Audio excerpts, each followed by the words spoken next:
Assassin's Promise by Thomas Woodward, Chapter 123.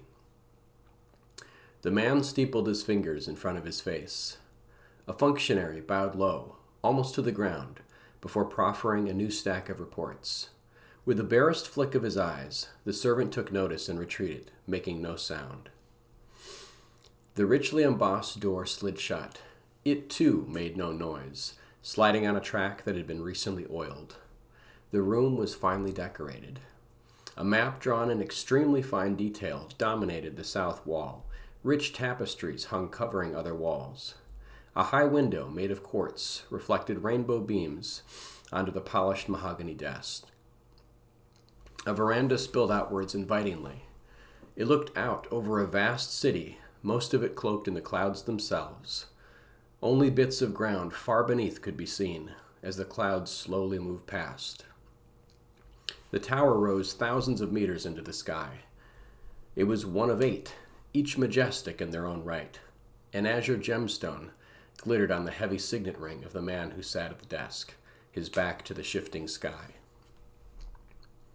Tyndall Arvent, first of his name, High Lord of House Arvent, was old. As his body had slowed in the past years, his feeling of anxiousness grew. It tugged at him that he had grown less patient with age.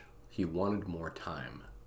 He had everything, but time was slipping away from him, as though through a sieve. The dark spots on the backs of his hands angered him. Soon he would grow frail. Would his wits leave him too then?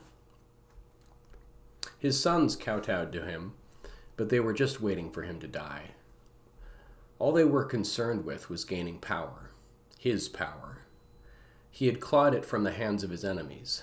He had built every inch of this great spire, if not actually laying the bricks. Dark eyes focused on his calloused hands.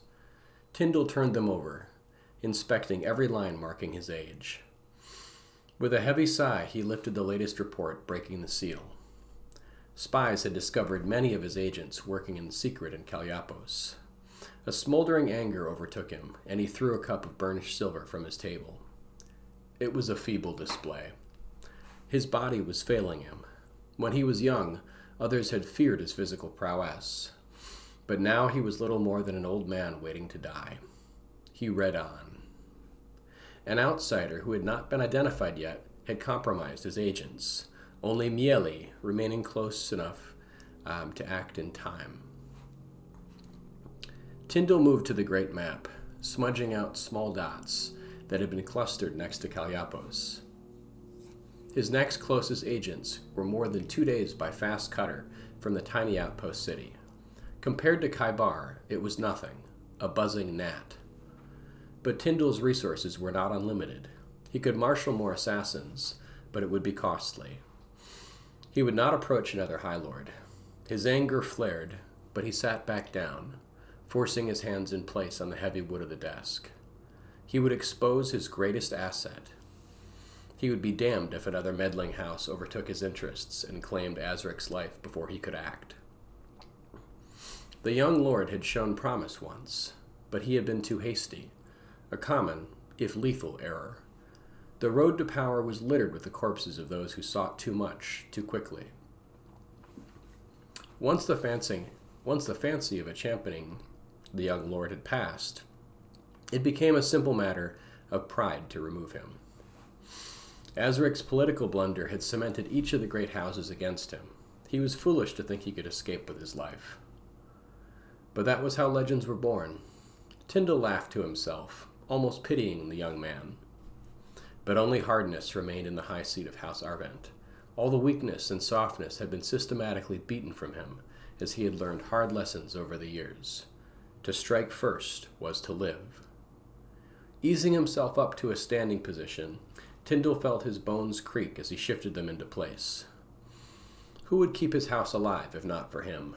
He could not die yet. As he looked out the window, he saw a small golden form flit far beneath him, before disappearing back into the clouds. Sky runners. How he had longed to be one when he was a young boy. They ruled the skies, riding on the very wind itself. Nothing was more demanding of one's attention. One small slip in judgment, and your body would be found dashed to the earth, broken and red. Tyndall smiled. He would ride one before he died. Someday.